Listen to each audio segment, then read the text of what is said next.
Bapa di surga, kami bersyukur karena kami kembali bisa menikmati hari Sabat yang Tuhan anugerahkan. Kiranya Tuhan kembali mengingatkan kami bahwa kami manusia-manusia yang penuh dengan keterbatasan, kelemahan, tetapi kami ditopang oleh tangan Tuhan yang kuat, yang penuh kasih. Kiranya Tuhan yang menolong supaya setiap kami melalui kesempatan demi kesempatan kami beribadah, kami bisa merenungkan firman-Mu. Firman-Mu itulah yang kembali menguatkan setiap kami, memberikan kami tuntunan dan menolong kami bisa semakin memahami apa yang Tuhan kerjakan di dalam dunia. Kami tahu Tuhan banyak pelayanan-pelayanan yang dilakukan melalui gereja kami, dan kiranya Tuhan yang menolong kami punya hati yang juga rindu untuk melayani Tuhan, hati yang rindu untuk menjadi berkat bagi banyak orang lain, dan kiranya hidup kami yang sementara di dunia ini tidak berlalu sia-sia begitu saja, tapi sungguh-sungguh bisa memiliki nilai kekal ketika kami menghidupi firman-Mu yang kekal itu. Terima kasih Tuhan, kiranya Tuhan kembali memberikan firman-Mu bagi kami pada pagi siang hari ini, dan pimpinlah perenungan firman ini bisa memberkati setiap kami. Dalam nama Tuhan Yesus, kami bersyukur dan kami berdoa. Amin. Bapak Ibu, mari kita melanjutkan seri eksposisi kita dari kitab Keluaran. Mari kita membuka Keluaran pasal ke-8. Mari kita membuka Keluaran 8. Hari ini kita melanjutkan tulah yang keempat dari kitab Keluaran. LAI memberi judul Lalat Pikat. Kita membuka Keluaran 8 ayat 20 sampai 32. Keluaran 8 ayat 20 sampai ke 32. Saya akan membaca bagian ayat yang genap. Bapak Ibu, saudara-saudari sekalian bisa membaca ayat yang ganjil. Kita bergantian dari ayat 20 sampai ayat 32. Kita mulai dari ayat 20. Berfirmanlah Tuhan kepada Musa, bangunlah pagi-pagi dan berdirilah menantikan Firaun. Pada waktu biasanya ia keluar ke sungai, dan katakanlah kepadanya, beginilah firman Tuhan, biarkanlah umatku pergi supaya mereka beribadah kepadaku.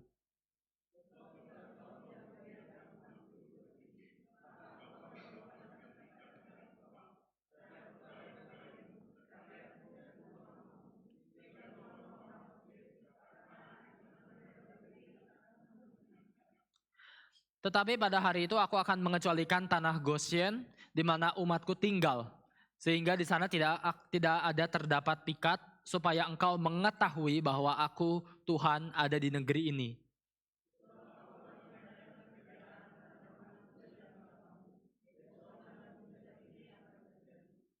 Tuhan berbuat demikian, maka datanglah banyak-banyak pikat ke dalam istana Firaun dan ke dalam rumah pegawai-pegawainya dan ke seluruh tanah Mesir.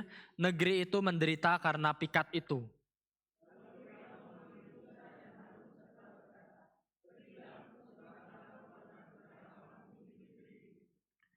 Tetapi Musa berkata, tidak mungkin kami berbuat demikian, sebab korban yang akan kami persembahkan kepada Tuhan Allah kami adalah kekejian bagi orang Mesir. Apabila kami mempersembahkan korban yang menjadi kekejian bagi orang Mesir itu di depan mata mereka, tidakkah mereka akan melempari kami dengan batu?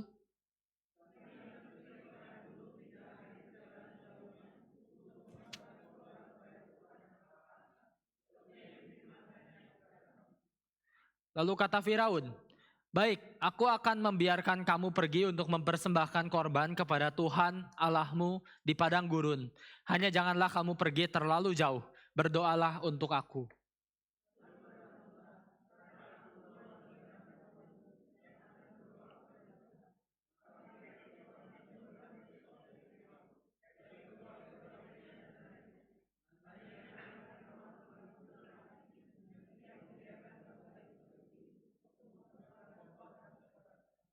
Sesudah itu keluarlah Musa meninggalkan Firaun lalu berdoa kepada Tuhan.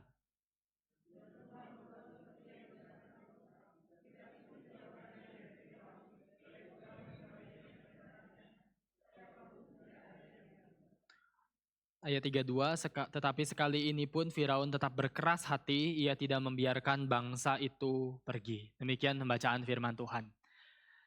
Ya Bapak Ibu, kita hari ini melanjutkan dengan tulah yang keempat. Kita sudah membahas banyak cerita dari Keluaran pasal pertama sampai sekarang kita melihat Keluaran pasal ke-8. LI memberikan judul tulah keempat ini lalat pikat. Apa itu lalat pikat? Saya terpikir di dalam mempersiapkan bagian ini, ada jenis-jenis lalat ternyata banyak, saya baru menyadari. Ada lalat rumah yang kita sering jumpai di dapur, ada juga lalat buah yang kecil-kecil, ada lalat biru, hijau, apalagi kalau Bapak Ibu ke pasar ngelihat beli-beli daging misalnya gitu ya. Dan ini sekarang ada lalat pikat. Saya pikir tadinya mau tunjukkan jenis-jenis lalat di dalam gambar yang bisa ditampilkan, tapi begitu saya sudah persiapkan, nggak jadi. Saya sendiri geli lihat lalat-lalat itu. Tapi sudahlah. Lalat pikat sekarang di dalam terjemahan yang kita temukan, kalau bahasa Inggrisnya mungkin kalau kita tidak mengambil terjemahan dari bahasa Inggris Alkitab, lalat pikat ya secara umum banyak yang menerjemahkan sebagai horsefly. Kita makin bingung apa ini di bahasa Indonesia lalat pikat, di dalam bahasa Inggris horsefly, kuda terbang apalah gitu mungkin ya. Kita tidak mendapatkan gambaran yang terlalu jelas. Tapi kita melihat dulu beberapa tulah sebelumnya, apa sih pesan yang memang mau disampaikan dari setiap tulah. Bapak Ibu kalau ingat, dari tulah pertama, kedua, ketiga, sampai keempat, selalu menjelaskan bahwa tulah-tulah itu mau menunjukkan Allah Yahweh lebih berkuasa daripada dewa-dewa Mesir. Kita sudah lihat banyak cerita ya, sungai Nil, air menjadi darah, lalu keluar katak, lalu debu tanah menjadi nyamuk, dan sekarang ada lalat pikat. Poinnya sama, paling utama adalah Tuhan lebih berkuasa daripada semua dewa-dewa Mesir. Dan kita bisa aminkan, Tuhan kita juga lebih berkuasa bukan daripada semua ilah-ilah modern yang ada di dalam dunia kita hari ini. Kalau dibilang Tuhan lebih berkuasa atas uang, ada amin? Waduh kok diem? Amin gitu ya. Tuhan lebih berkuasa atas jabatan kita, amin? Amin. Lebih berkuasa daripada penerimaan orang lain, amin, amin. Lebih berkuasa atas pekerjaan, lebih berkuasa atas barang-barang branded misalnya gitu ya. Dan berbagai hal lain, kita akan ya masa nggak amin gitu ya. Kita akan percaya oke, betul Tuhan lebih berkuasa. Tapi sekarang kita mau melihat lalu poinnya apa? Kenapa tiba-tiba muncul sekarang lalat pikat?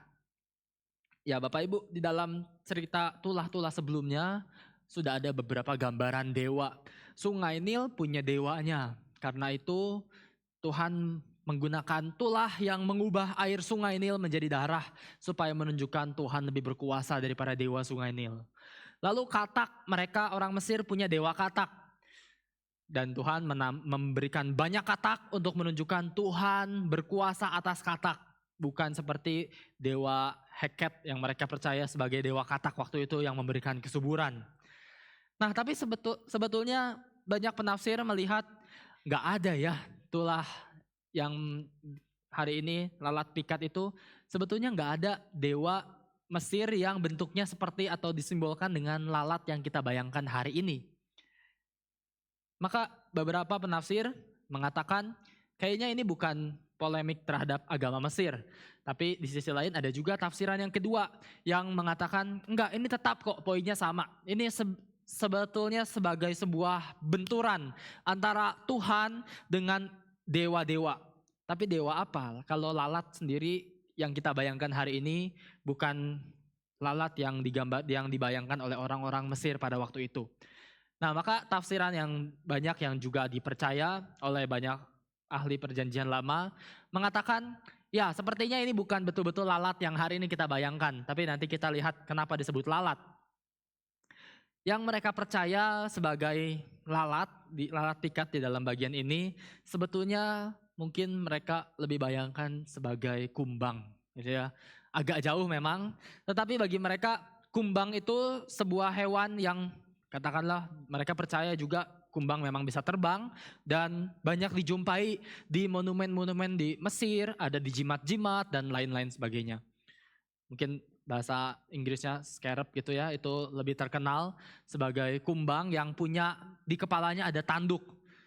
Saya jadi ingat di dalam beberapa film-film tentang yang ada nuansa padang gurunnya, Bapak Ibu bisa melihat, bisa menyaksikan ya di padang gurun suka muncul banyak kumbang atau segala macam. Atau saya ingat juga pernah saya main satu game, Genshin Impact ya kalau Bapak Ibu ada yang main. Itu ada satu hero di situ, dia diambil si karakter ini diambil dari sebuah cerita mitologi Mesir, mitologi Mesir kuno, dan karakter ini digambarkan bisa dinaikkan levelnya makin lama makin kuat. Gimana caranya? Salah satunya kita sebagai pemainnya harus mengumpulkan berbagai kumbang-kumbang yang ada tersebar di padang gurun untuk menaikkan si karakter yang diambil dari mitologi Mesir ini. Nah, jadi ketika saya merenungkan bagian ini, saya menyadari memang bagi orang-orang Mesir, kumbang ini adalah hewan sakral, hewan suci yang juga mereka percaya ini yang mereka harus sembah. Nah, apa yang dilakukan oleh kumbang? Sekarang kita masuk ke dalam pembelajaran kelakuan kumbang ya, agak absurd memang. Pembelajaran kelakuan kumbang. Apa yang kumbang waktu itu lakukan? Mereka biasanya dengan tanduk di kepalanya, mereka suka mengumpulkan kotoran-kotoran, lalu didorong, digulingkan sampai membentuk bola, sampai sudah terbentuk bola, lalu dimasukkan ke lubang sarang mereka. Nanti mereka cari lagi kotoran lagi. Jadi kerjaan kumbang, kelakuan kumbang adalah mengumpulkan kotoran sampai berbentuk bola dan dimasukkan ke lubang.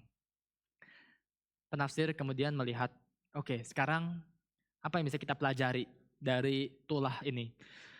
Bagi mereka ini bukan sekedar bola kotoran saja. Karena orang-orang Mesir langsung mengaitkan ada sebuah bola raksasa, bola besar, paling besar. Apa itu yang bisa mereka lihat? Kita bayangkan dunia kuno ya berapa ribu tahun lalu. Mereka membayangkan ternyata di langit matahari sendiri itu digambarkan sebagai sebuah bola yang dari terbit sampai terbenam itu adalah imajinasi mereka sedang didorong oleh dewa kumbang yang sedang menggulingkan matahari. Maka pelajarannya adalah bagi mereka yang memelihara kehidupan mereka menerbitkan matahari dari siang sampai malam, itu adalah dewa kumbang yang bernama Kepri yang mereka sembah.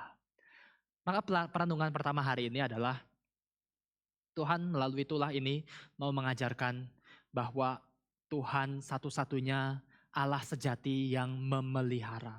Tuhan yang memelihara kita. Bagi orang Mesir yang memelihara kehidupan mereka siapa?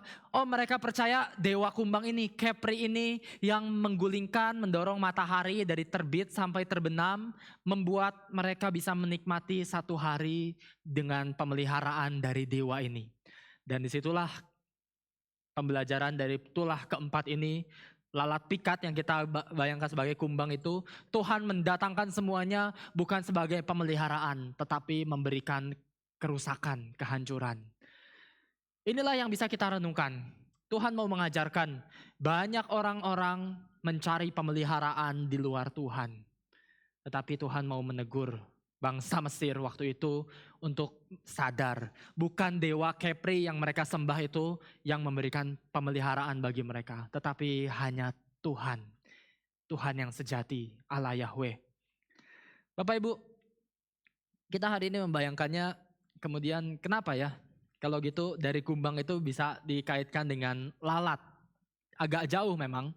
Tetapi kita perlu melihatnya di dalam sebuah kata yang digambarkan di ayat 24. Dikatakan Tuhan berbuat demikian, maka datanglah banyak-banyak pikat ke dalam istana Firaun dan ke dalam rumah pegawai-pegawainya dan seluruh tanah Mesir. Negeri itu menderita karena pikat itu. Negeri itu menderita karena pikat itu. Perhatikan di sini kata menderita ya. Menderita ini kata yang sebetulnya kita di dalam bahasa Indonesia ya nuansanya kita dapatkan oke, menderita sih ya kita bisa bayangkan ya. Tapi ada sebuah perbandingan kata yang sama dari kata syakhat itu sebetulnya digunakan juga di Keluaran 12 ayat 23. Saya bacakan sedikit ya. Referensinya dari Keluaran 12 ayat 23. Keluaran 12 ayat 23. Dan Tuhan akan menjalani Mesir untuk menulahinya apabila ia melihat darah pada ambang atas dan pada kedua tiang pintu itu, maka Tuhan akan melewati pintu itu dan tidak membiarkan pemusnah masuk ke dalam rumahmu untuk menulahi. Kata yang sama antara negeri itu menderita dengan kata pemusnah. yang dikirim oleh Tuhan. Maka di sini sepertinya Keluaran 8 ayat 24 mau mengatakan, waktu Tuhan datangkan pikat-pikat itu, negeri itu bukan cuma menderita, tetapi negeri itu bisa digambarkan musnah karena itulah yang Tuhan datangkan. Artinya merusak, menghancurkan, meruntuhkan. Maka saya menyimpulkan di sini tidak heran ya, LAI agak menggunakan gambarannya lalat pikat. Kenapa? Karena dari sekian banyak jenis lalat, lalat memang mendatangkan banyak penyakit, kotoran dan lain-lain. Tapi lalat pikat itu salah satu yang sebetulnya punya keunikan karena dia paling hobi atau paling suka untuk mengisap darah gitu. Jadi lalat pikat itu adalah jenis lalat yang bisa mengisap darah dan memberikan penderitaan, memberikan kerusakan. Maka tidak heran LAI memberi judul lalat pikat di sini, padahal sebetulnya dalam nuansa yang asli ini mau menyatakan kumbang yang membawa kerusakan. Kumbang yang mereka percaya membawa pemeliharaan, tetapi pada kenyataannya malah merusak kehidupan orang-orang Mesir. Nah, pada akhirnya kita menyimpulkan bagian ini, akhirnya kita melihat orang-orang Mesir yang mendapatkan tulah ini bukan dipelihara tapi malah hancur. Kemerosotan hidup terjadi, orang-orang gak bisa makan tanpa ada lalat. Mereka tidak bisa tidur tanpa tubuh mereka dipenuhi lalat. Bahkan dikatakan di sini tanah yang mereka injak pun akan dipenuhi dengan pikat gitu ya. Dan pada akhirnya kita melihat ini membawa sebuah penderitaan bagi mereka. Inilah perenungan pertama kita, ini gambaran dari orang-orang yang hidupnya mencari pemeliharaan di luar Tuhan. Ya, sampai titik ini kita jadi melihat tulah pertama, sedikit review ya. Tulah pertama, Tuhan hancurkan sumber kehidupan orang Mesir.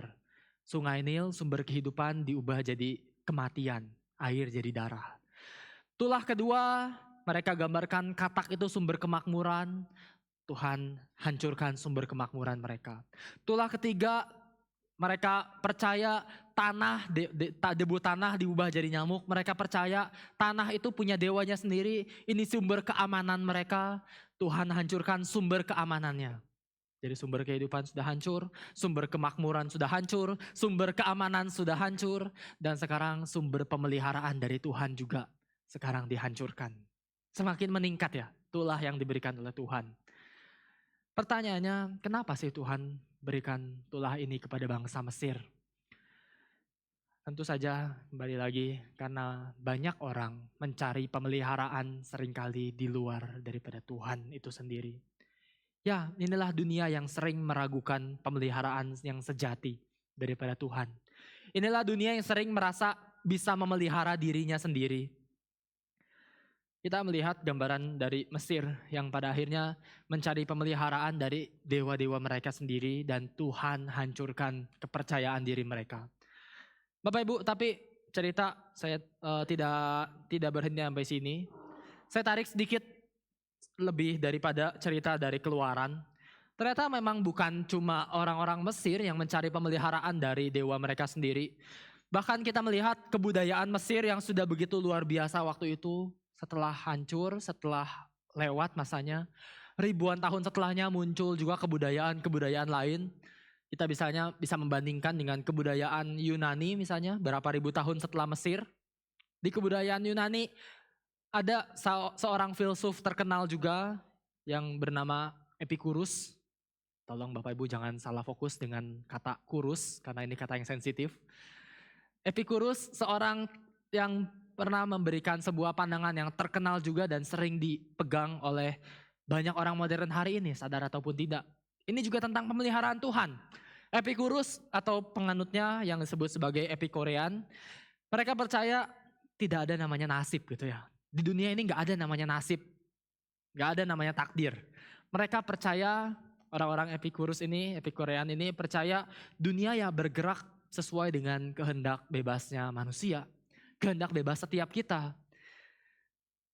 Maka kalau ditanya apa mereka percaya ada Tuhan? Oh mereka akan percaya, mereka tidak akan menyangkal. Ada sih Tuhan, ada sih dewa-dewa gitu ya. Tapi di saat yang sama mereka percaya juga Tuhan itu tidak secara langsung mengintervensi dunia ini. Dia cuma mencipta dan silakan dunia bergerak sesuai dengan sistem aturannya sendiri, sesuai dengan kehendak manusia yang ada di dalamnya gitu ya. Ini pandangan dari Epikurus. Sebetulnya kita hari ini juga melihat kok aneh, mungkin kita sedikit janggal.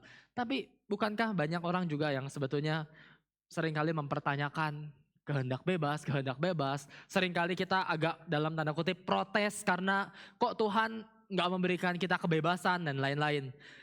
Sebetulnya kebebasan seperti yang digambarkan Epikurus ini membuat dunia jadi indah atau jadi mengerikan sih sebetulnya ya. Kita mungkin bisa membayangkan kalau dunia ini memang se-random itu, tidak ada namanya takdir, tidak ada namanya intervensi Tuhan. Ya akhirnya kita melihat penderitaan manusia itu ya tidak punya makna lagi di dalamnya. Bapak Ibu, pandangan Epikurus ini terus disuarakan, dibangkitkan lagi sadar atau tidak sampai bahkan zaman John Calvin. Saya sedikit mengutip respon Calvin terhadap pandangan-pandangan seperti ini. Saya mengutip dari pandangan Calvin dalam Institutio di buku yang kedua ya. Calvin mengatakan tanpa kepastian bahwa Tuhan itu memelihara, manusia tidak bisa bertahan dalam kehidupannya. Dikatakan life would be unendurable. Manusia tidak bisa, kehidupan tidak bisa bertahan, tidak tertangguhkan itu ya dalam bahasanya Calvin. Ya, Calvin memberikan beberapa contoh, misalnya kalau memang Tuhan tidak seaktif itu untuk memelihara kehidupan kita, hidup kita akan ada di dalam situasi yang tidak terhitung banyaknya kejahatan, kemanapun kita pergi selalu kita hidup dalam bahaya. Beberapa contoh yang Calvin angkat, misalnya gitu ya, dia angkat beberapa contoh sehari-hari yang mungkin agak meneror kita sedikit demi sedikit. Calvin bilang, coba kalau kamu bayangkan Tuhan tidak memelihara, pergilah naik kapal gitu misalnya. Pergi naik kapal. Maka waktu kita naik kapal, kita sedang ada satu langkah menuju kematian, kata Calvin gitu. Kita bisa bayangkan mungkin sekarang, bayangkannya naik pesawat mungkin ya. Ya naik pesawat kan kita pikirnya sekedar pindah dari satu tempat ke tempat lain dengan cepat. Tapi bukankah kalau kita bayangkan tanpa pemeliharaan Tuhan, naik pesawat itu ibaratnya kita lagi meresikokan diri kita sampai paling maksimal gitu ya. Terjadi apa-apa sedikit, sudahlah, wassalam gitu mungkin kita bisa bilang. Atau Calvin berikan contoh lain, pergilah naik kuda, naikilah seekor kuda. Maka waktu satu kaki kita terpeleset, nyawa kita terancam gitu. Atau Calvin berikan contoh lain, susurilah jalan sepanjang kota. Begitu ada satu genteng jatuh, nyawa kita dalam bahaya gitu. Ya memang agak ekstrim ini, tapi Calvin menggunakan contoh-contoh yang diambil dari kehidupan sehari-hari. Bahkan dia berkata juga, oke, contoh lain misalnya kalau belum percaya, coba garap aja satu ladang, bekerja gitu, menggarap ladang. Begitu ada hujan es, maka semua pekerjaan kita akan terancam gagal dan kita terancam kelaparan. Itu kan dunia kita sehari-hari ya.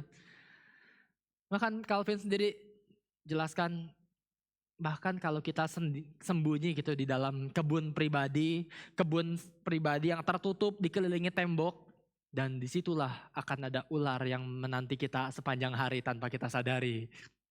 Bahkan puncaknya kalau kita diam dalam rumah sekalipun tidak kemana-mana, disitulah kita akan ada di dalam bahaya kebakaran yang tidak pernah hilang dalam kehidupan kita. Ya ini emang Calvin menggunakan semua gambaran yang paling ekstrim. Dan terakhir dia sebutkan belum lagi bahaya tentang keracunan, penyergapan, perampokan, dan kekerasan. Itu juga tidak terhindar. Nah maka sebagai kesimpulan, Calvin mengatakan sebuah kutipan ini. Ketidaktahuan akan pemeliharaan Allah itu adalah puncak penderitaan manusia. Ketidaktahuan akan pemeliharaan Allah itu adalah puncak penderitaan manusia. Sebaliknya, kebahagiaan terbesar manusia adalah mengetahui pemeliharaan Allah. Atau saya dengan kata lain membahasakan ulang, penderitaan terbesar dalam kehidupan manusia, kita bisa katakan bukan waktu kita nggak ada duit ya Bapak Ibu mungkin. Penderitaan terbesar bukan waktu kita gak punya keluarga yang membesarkan kita. Penderitaan terbesar bukan waktu kita kehilangan pekerjaan. Penderitaan terbesar bukan waktu kita setelah pensiun bingung mau ngapain dan akhirnya kita vakum dalam beberapa tahun gitu. Bukan. Penderitaan terbesar dari kehidupan seorang manusia jika kita tidak tahu atau kita tidak percaya bahwa Tuhan memelihara kehidupan kita. Itulah orang yang hidupnya paling menderita. Meskipun dunia ini penuh dengan banyak pergumulan, kekhawatiran, banyak hal yang mungkin tidak sempurna, tidak ideal dan seringkali memberatkan hidup kita. Tapi penderitaan manusia yang paling besar menurut pemikiran John Calvin adalah jika kita tidak tahu atau kita tidak percaya bahwa Tuhan memelihara kehidupan kita. Sebaliknya, orang yang dipelihara Tuhan akan dilegakan, dibebaskan dari semua rasa cemas, rasa takut yang berlebihan. Karena kita serahkan hidup kita kepada Tuhan. Penghiburannya adalah kita mengetahui bahwa Bapa di surga memerintah dan masih berdaulat atas segala sesuatu yang terjadi dalam kehidupan kita. Ya, inilah sedikit aplikasi yang bisa kita renungkan ya. Banyak dari kita mungkin mengaku di dalam gereja, ya kita percaya pada Tuhan. Tapi keluar dari gereja mungkin kita hidup lebih seperti orang-orang Epikurean tadi. Kita mungkin menjadi orang-orang yang sangat menderita, cemas secara berlebihan karena kita terlalu memikirkan masa depan kita nanti gimana, perekonomian keluarga gimana, perekonomian negara gimana, dan lain-lain. Kesehatan keluarga gimana. Akhirnya kita menempatkan diri sepertinya sepenuhnya seolah-olah tergantung dari takdir, dari nasib, atau mungkin dari kekuatan kita sendiri. Akhirnya ketika krisis-krisis terjadi dalam dunia, ada resesi, ada inflasi yang luar biasa belakangan ini, ada sakit penyakit yang terjadi, kita panik seolah-olah tahta yang sedang memerintah alam semesta ini seperti sedang kosong. Tapi justru disinilah kita belajar. Ini namanya pemeliharaan Tuhan. Tuhan tidak pernah menelantarkan ciptaannya. Bahkan Matius 10 ayat 30 pun mengatakan rambut di kepalamu pun Tuhan hitung. Tapi sebaliknya ini juga mengingatkan bahwa pemeliharaan Tuhan bukan meniadakan tanggung jawab manusia, tentu saja.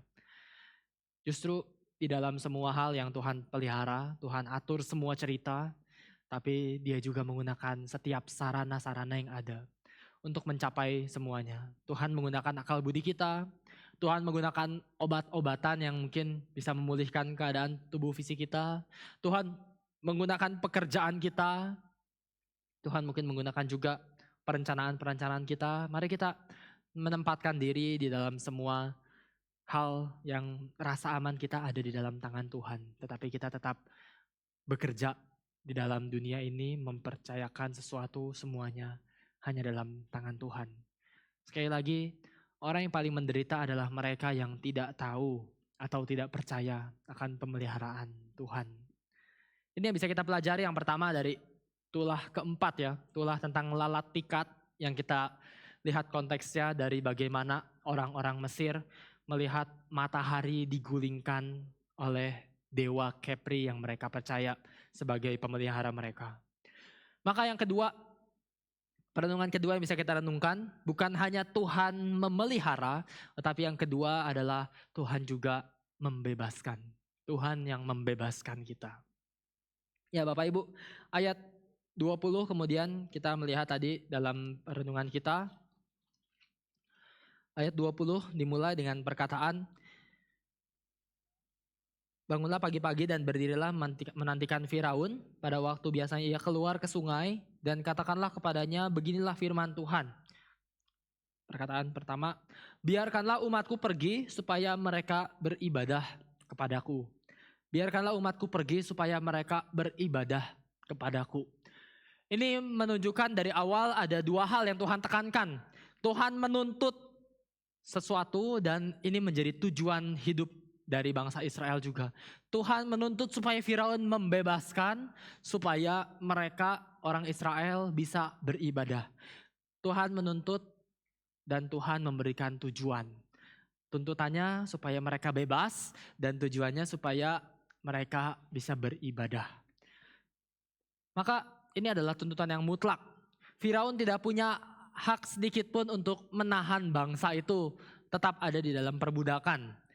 Nah, karena itu kita melihat di dalam gambaran ini, kenapa Tuhan mendatangkan tulah. Pada akhirnya kita melihat tulah-tulah ini mau menyatakan kepada Firaun, dia harus membebaskan. Tapi karena dia tetap berkeras hati, maka ayat 23 dikatakan di sini, sebab aku akan mengadakan pembedaan antara umatku dan bangsamu. Besok tanda mujizat ini akan terjadi.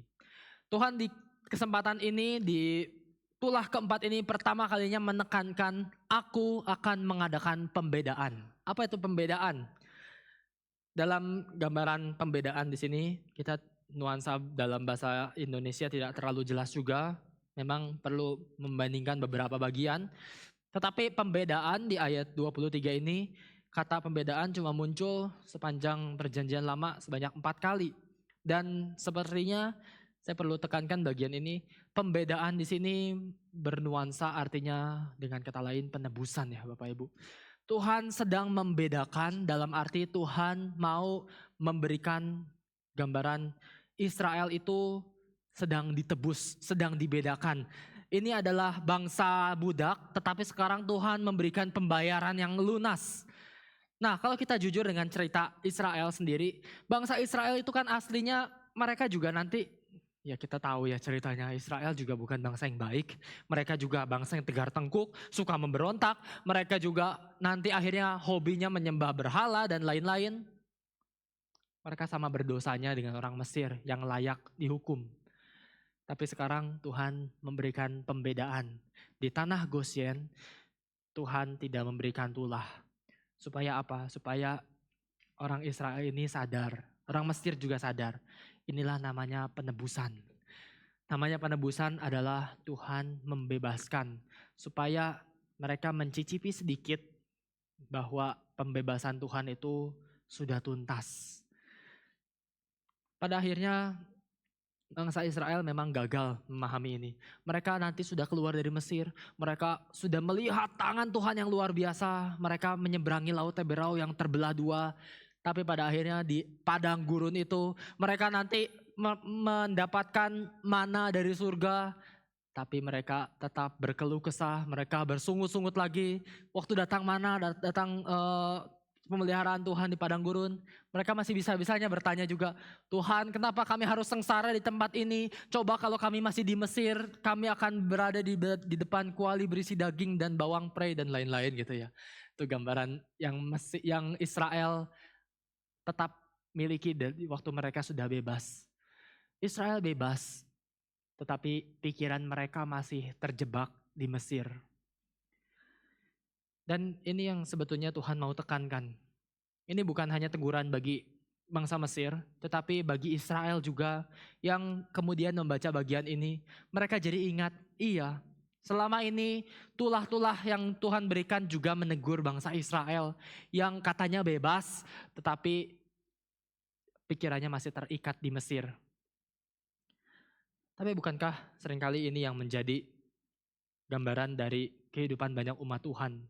Umat yang katanya mendapatkan keselamatan dari Tuhan, bukan hanya dibebaskan dari Mesir, tetapi dari perbudakan dosa. Tapi bukankah banyak orang yang sampai hari ini masih terus diperbudak oleh berbagai dosa-dosa yang kita secara sukarela masih memberikan diri kita bahkan untuk diperbudak. Sebuah ilustrasi yang saya suka itu ya, saya suka pakai ilustrasi ini tentang pembebasan, yaitu ilustrasi tentang makan all you can eat ya. Jangan tanya kenapa saya suka ilustrasi ini. Kalau makan all you can eat, Bapak Ibu bisa bayangkan ya. Makan all you can eat itu kan berarti bayar dengan nominal yang memang agak mahal gitu ya dibandingkan makan porsian. Tapi setelah itu Bapak Ibu bisa makan apapun. Semuanya bebas. Tapi alangkah kasihannya bukan kalau misalnya udah bayar, lalu begitu milih-milih makanan, katakanlah ada wagyu, ada steak, ada semua hal, ada Korean barbecue bisa semua dinikmati, ada sabu-sabu semua bisa dinikmati. Dan kemudian Bapak Ibu cuma mengambil selada, timun, dan sampai waktu habis semua ambil selada dan timun gitu ya. Kasihan sebetulnya kan kalau kita punya pilihan yang sebebas-bebasnya, tetapi kita akhirnya cuma makan selada dan timun. Lalu apalagi kalau misalnya ini skenario saja, ini dibayangkan saja. Begitu Bapak Ibu ditanya, kenapa cuma makan selada dan timun? Iya, takut asam urat dan kolesterol naik misalnya gitu. Saya tidak mau menyinggung masalah penyakit di sini ya, maaf sekali. Tapi ini kan gambaran orang sudah dibebaskan, tetapi masih terbelenggu oleh hal-hal lain sehingga tidak bisa menikmati kebebasannya. Ini kan kasihan ya. Apalagi kalau misalnya kita kaitkan dengan spiritualitas, kita kan dibebaskannya pun dibayarnya oleh darah Kristus yang mahal gitu. Ini bukan kita, gambarannya bukan kita beli bayar sendiri all you can eat-nya. Bahkan kita ditraktir misalnya, ditraktir all you can eat, tapi kita gak bisa menikmati semua hal yang kita bisa anggap sebagai hak kita misalnya. Ini gambaran yang menyedihkan memang. Tetapi seringkali bukankah itulah yang terjadi dalam kehidupan banyak umat Tuhan. Umat yang katanya bebas, katanya mendapatkan identitas baru.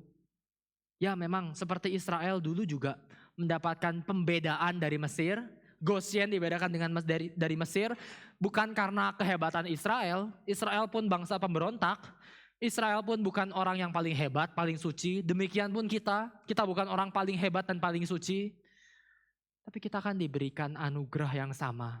Anugerah pembebasan karena darah Kristus yang menjadikan bayaran yang tuntas untuk membebaskan hidup kita. Seperti Israel di Mesir, mereka pun sepertinya di sini pembedaan ini menunjukkan adanya sebuah pembayaran yang tuntas yang Tuhan kerjakan. Tapi seringkali identitas itu kita mungkin gagal hidup ya. Karena seringkali kita masih tetap hidup di dalam perbudakan dosa. Tuhan membebaskan kita dengan tujuan yang jelas supaya kita beribadah kepada Tuhan. Beribadah berarti mendedikasikan seluruh hidup kita untuk Tuhan. Maka aplikasinya bagi kita juga. Kita perlu mengingat pertama bahwa pembebasan kita, penebusan yang kita nikmati hari ini bukan karena kehebatan dan jerih payah kita. Tapi di sisi lain sebaliknya, aplikasi yang sama juga mengingatkan kita bahwa jangan sampai setelah kita dibebaskan, tapi kita secara sukarela mungkin masih terus menjadi budak dari berbagai dosa-dosa, budak dari hawa nafsu, budak dari kemarahan mungkin, nafsu atau mungkin emosi yang tidak terkendali. Katanya sudah dibebaskan, katanya sudah jadi orang Kristen, rajin beribadah, tetapi berbagai kesombongan terus menghantui kehidupan kita. Secara sukarela kita masih terus menyerahkan diri kepada kesombongan-kesombongan dunia. Atau mungkin kita diperbudak oleh harta, diperbudak oleh materi. Pada akhirnya kita menjadi orang-orang yang ya seperti bangsa Israel, sudah bebas dari Mesir, tetapi pikiran mereka masih terjebak di Mesir. Sudah diberikan mana dari surga, tetapi mereka masih menantikan katakanlah daging dan bawang dari Mesir ya. Mungkin gambarannya seperti itu yang Alkitab tunjukkan. Maka inilah yang Tuhan mau tekankan melalui itulah yang keempat ini. Itulah keempat ini ada sebuah pembedaan yang Tuhan kerjakan. Supaya apa? Supaya Israel sadar, supaya umat Tuhan sadar bahwa setiap kita orang-orang yang dibebaskan, kita juga dipanggil untuk tidak terus hidup di dalam perbudakan.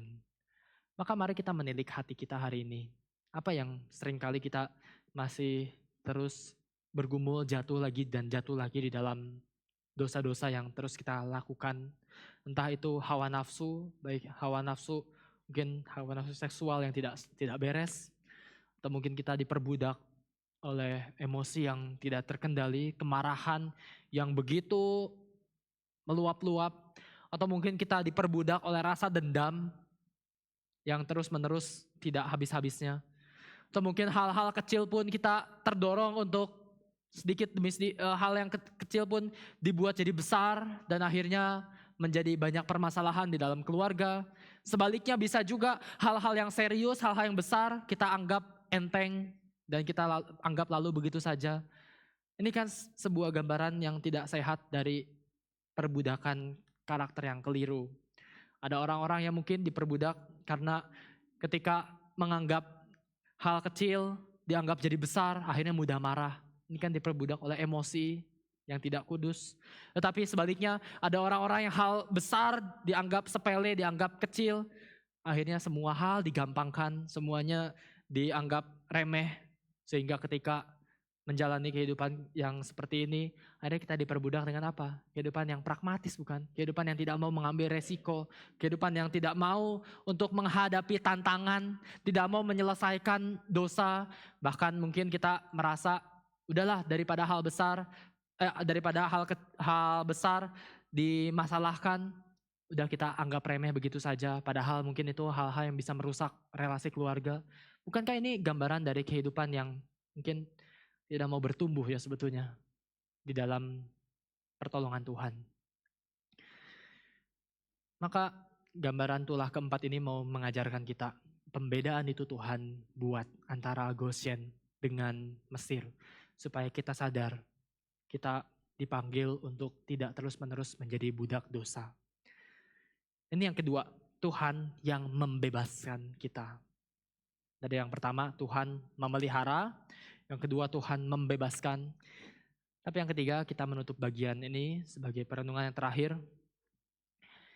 Maka kita melihat bagian berikutnya dilanjutkan dengan sebuah dialog antara Musa dengan Firaun. Maka yang ketiga, kita merenungkan mengenai Tuhan yang memiliki hidup kita. Bapak Ibu, begitu tulah keempat ini selesai, tulah keempat ini datang, masih terus menghantui Firaun dan Mesir. Firaun pada waktu itu dia tidak lagi, ini ceritanya tidak lagi mencari ahli-ahli sihirnya ya. Minggu lalu saya sudah mention, ahli-ahli sihir Mesir dari tulah pertama sudah berusaha mau menyelesaikan, mau menyaingi apa yang Musa dan Harun kerjakan. Apa yang mereka lakukan? Musa dan Harun buat sungai Nil berubah dari air menjadi darah. Dan ahli-ahli sihir dicatat bisa melakukan hal yang demikian juga. Apa hal demikiannya? Mengubah air menjadi darah gitu kan. Ya, saya minggu lalu bilang, kan ini konyol ya. Bukannya ubah darah jadi air, malah mereka menambah masalah gitu kan. Hal yang kedua, tulah kedua, kata-kata keluar dari sungai Nil. Dan ahli-ahli sihir pun melakukan hal yang sama juga. Ahli-ahli sihir itu mendatangkan katak dari sungai Nil, mendatangkan lebih banyak musibah. Ini juga konyol, kembali lagi, bukannya usir katak, malah datangkan lebih banyak katak. Dan yang ketiga, tulah ketiga dikatakan ahli sihir itu sudah tidak bisa mengikuti atau meniru tulah yang dibuat oleh Musa dan Harun. Debu tanah diubah jadi nyamuk, tidak bisa ditiru. Dan tulah keempat, jangan-jangan jadi pecat mungkin ya, dari usir mereka semua karena kerja nggak beres gitu. Tapi kita tidak melihat ahli sihir muncul di sini, nanti memang masih ada muncul lagi nama mereka. Tapi di sini Firaun tidak melihat lagi, tidak memanggil lagi ahli sihir dirinya, tetapi langsung memanggil Musa dan Harun. Nah, gambarannya sepertinya Firaun sudah menyadari satu-satunya orang yang bisa menghentikan tulah ini cuma Musa. Dan akhirnya Firaun memanggil Musa dan Harun. Tapi ternyata Firaun bukannya langsung menyerah kalah. Tapi di sini Firaun memberikan, ini ceritanya ya, ceritanya memberikan 2 syarat. Oke, sekarang Firaun udah tahu nih, oke, dewa-dewaku kayaknya udah gak berdaya. Kalau gitu panggil Musa. Begitu Musa datang, langsung Firaun mengatakan ada 2 syarat. Syarat pertama di ayat 25. Ayat 25 dikatakan, Firaun manggil Musa dan Harun serta berkata, pergilah, persembahkanlah korban kepada Allahmu di negeri ini. Gambarannya sepertinya Firaun mengatakan, oke, kalian sekarang bolehlah ibadah kepada Allahmu gitu. Tapi gak usah pergi dari Mesir ya, di sini saja ibadahnya. Dan langsung kita lihat, kita sudah baca tadi, Musa langsung menolak mentah-mentah gambaran ini. Dan kenapa Musa langsung tolak? Secara sejarah memang bangsa Mesir ini menyembah banyak binatang. Mereka menyembah banyak sekali dewa-dewa dan dewa-dewa punya simbolnya sendiri. Lembu jantan mereka punya dewanya sendiri. Sapi betina mereka punya ini gambaran dewa yang lain lagi. Lembu jantan itu nama dewanya Apis. Sapi betina itu mereka punya dewa yang namanya Isis. Nanti anak sapi mereka punya nama dewa yang lain lagi. Wah banyak, saya nggak sebutan satu-satu, nanti Bapak Ibu pusing juga ya. Namanya lupa juga pasti habis ini. Dan domba jantan juga ada nama dewanya sendiri. Kalau Israel persembahkan binatang itu di depan orang Mesir, ya sudah pasti ada pertumpahan darah, ada masalah yang terjadi karena mereka anggap hewan-hewan itu bangsa yang suci. Saya ingat gitu ya, dulu teman SD saya ada yang agamanya Hindu. Waktu itu kami suatu kali dikasih snack dari sekolah, dikasih keju kalau nggak salah. Kemudian kita dikasih keju batangan gitu, kita udah makan gitu, semua udah makan, semua anak. Teman saya makan juga. Terus baru udah beberapa waktu dia udah mau habiskan, terus kita bilang, bukannya keju itu produk sapi? Gelisah langsung dia. Gelisah karena waduh sapi ya. Mereka kan nggak itu ya, mereka anggap itu hewan sakral. Terus ya sudahlah, di dalam kesempatan itu maklum lah anak SD jadinya mungkin dia menyelesaikan di dalam batinnya sendiri. Tapi anyway, seketat itu terhadap makanan sendiri ya. Apalagi sekarang kita melihat Israel kalau persembahkan hewan kepada dewa mereka, dia sebagai, apalagi Mesir menganggapnya ini dewa yang hewan yang dianggap sakral, sudah pasti akan terjadi masalah. Dan mungkin ini yang diharapkan Firaun untuk menjebak bangsa Israel. Karena itu cara pertama Firaun atau syarat pertama ini gagal, langsung ditolak mentah-mentah. Tapi Firaun tidak menyerah. Ayat 8 dikatakan, ayat 28. Lalu kata Firaun, baik, aku akan membiarkan kamu pergi untuk mempersembahkan korban kepada Tuhan Allahmu di padang gurun. Hanya janganlah kamu pergi terlalu jauh. Berdoalah untuk aku. Janganlah kamu pergi terlalu jauh. Berdoalah untuk aku. Nah ini syarat kedua ya. Trik pertama gagal, sekarang Firaun keluarkan syarat kedua. Oke, boleh sekarang pergi ke padang gurun, tapi jangan pergi terlalu jauh. Ini jadi deal pertamanya Firaun yang nanti akan dilanjutkan di deal yang berikutnya yang disepakati mungkin. Sepertinya Firaun nanti akan lanjutkan di pasal 10. Oke, boleh pergi, tapi anak-anak kalian harus tinggal di Mesir. Nanti pasal 10 ayat 24 juga mengatakan, oke boleh pergi, tapi ternak kalian dan harta kalian harus tetap tinggal di Mesir. Kenapa Firaun berikan syarat ini? Firaun sepertinya mau membuat Israel merasa bebas, tetapi mereka tetap terikat di Mesir supaya mereka bisa diseret pulang kapan saja. Dan pada akhirnya Tuhan menolak semua tawaran kompromi ini. Pada akhirnya kita melihat hati Firaun akan tetap keras dan Tuhan mendatangkan lebih banyak tulah sampai pada akhirnya Mesir tidak bisa memberikan negosiasi apapun dan mereka semua ditumpas di Laut Teberau. Tuhan tidak menerima semua tawaran-tawarannya Firaun. Bagi kita aplikasinya apa? Sebagaimana Tuhan membawa Israel keluar dari rumah perbudakan, demikian juga Tuhan mau supaya gerejanya bebas dari penjara dosa, dari belenggu dosa, bukan hanya setengah jalan, tetapi sepenuhnya. Pembebasan Tuhan itu total ya Bapak Ibu. Pembebasan Tuhan bagi setiap kita sifatnya total, tidak pernah setengah-setengah. Tapi hari ini mungkin banyak orang yang merasa, iyalah sudah religius lah, sudah pelayanan lah, sudah katakanlah sudah berikan persembahan toh kepada Tuhan setiap minggu misalnya. Sudah katakanlah ya datang ke gereja setiap minggu, sudahlah cukuplah. Ada juga yang mungkin ya sudahlah, sudah dengar khotbah kan, katakanlah kalau nggak sempat ke gereja pun ya sudah dengar khotbah online gitu misalnya. Walaupun sebetulnya bisa datang ke gereja tapi merasa aduh udahlah lagi mager nggak apa-apa lah ya sekali-kali gitu. Online toh sama aja kan Tuhan lihat hati gitu kan, biasa perkataan populernya seperti itu. Kan Tuhan lihat hati gitu ya. Bukankah ini gambaran ya seringkali banyak orang juga datang ke gereja hari Minggu tapi mungkin Senin sampai Sabtunya tetap hidup di dalam dosa, hidup dalam kecurangan, hidup dalam kepahitan.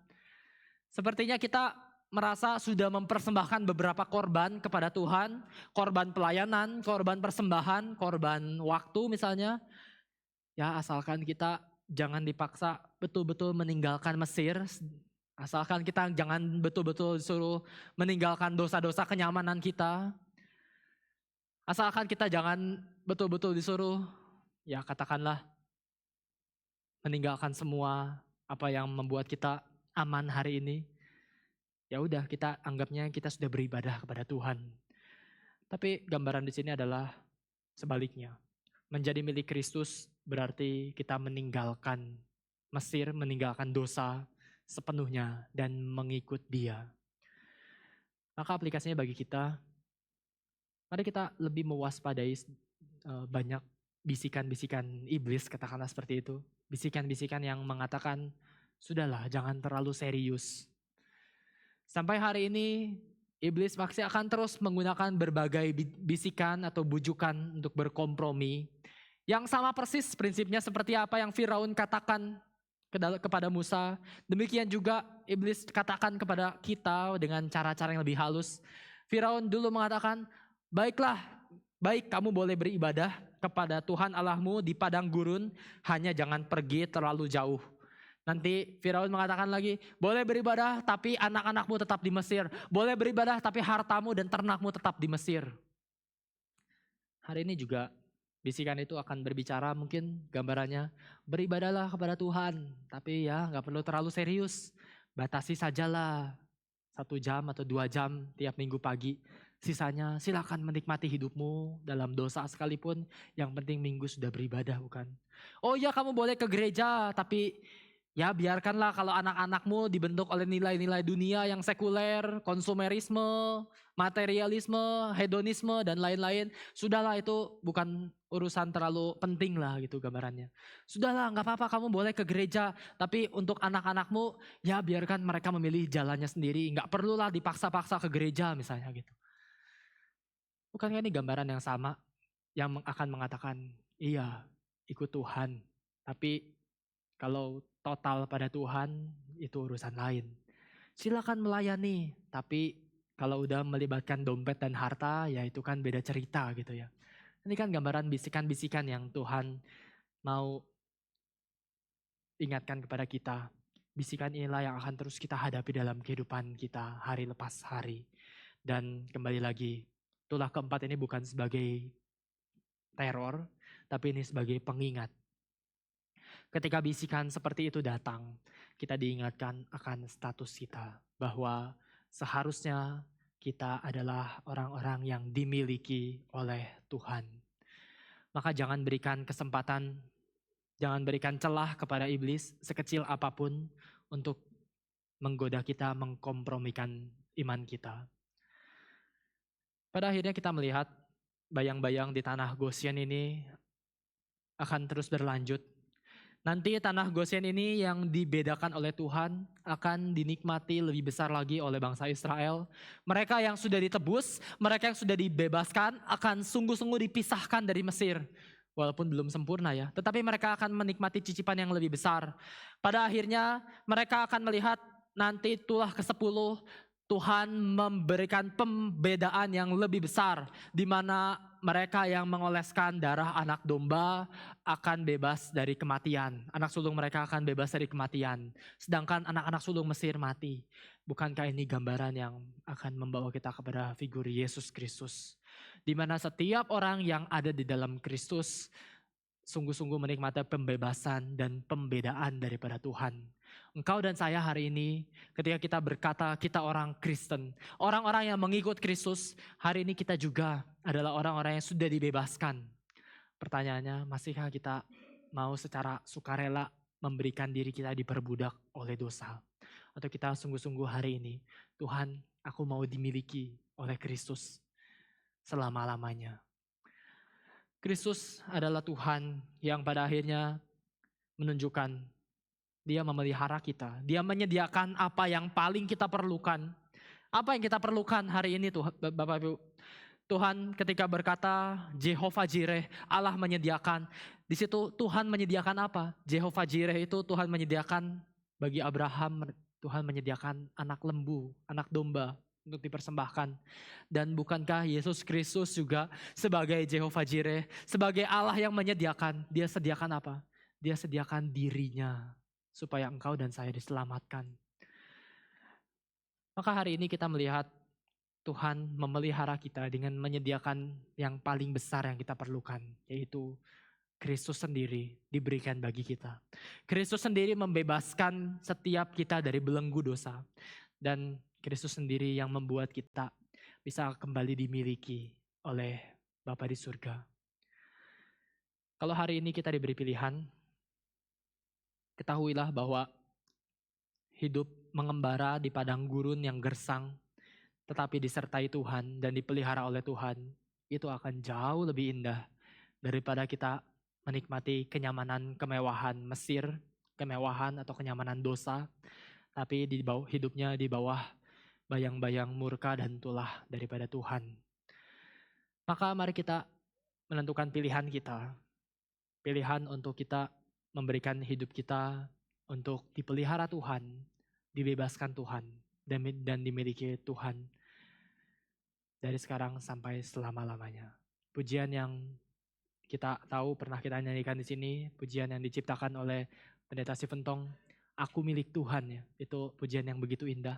Aku milik Tuhan selama-lamanya. Sebelum dunia jadi, kau telah memilih daku.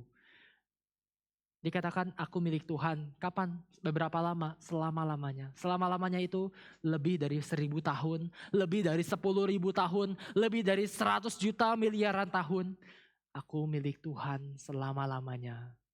Karena sebelum dunia dibentuk, kita telah dimiliki dan kita dipelihara oleh tangan Tuhan yang menopang kita sampai hari ini, sampai Ia datang kembali. Amin. Mari kita berdoa. Bapa di surga, kami bersyukur karena hidup kami sebagai umat-Mu kembali diingatkan bahwa kami di dalam dunia ini memang penuh dengan pengembaraan ya Tuhan. Dan kami seperti orang-orang Israel yang mungkin sering gagal. Kami dalam kehidupan kami sering juga mengalami berbagai kegagalan, kejatuhan. Dan kalau bicara jujur, mungkin kami seperti Israel dan bahkan seperti Mesir yang layak untuk menerima tulah-tulah yang Tuhan berikan. Karena seringkali kami menempatkan pemelihara hidup kami dari diri kami sendiri, dari kepemilikan kami, dari berbagai hal yang bisa kami capai di dalam dunia.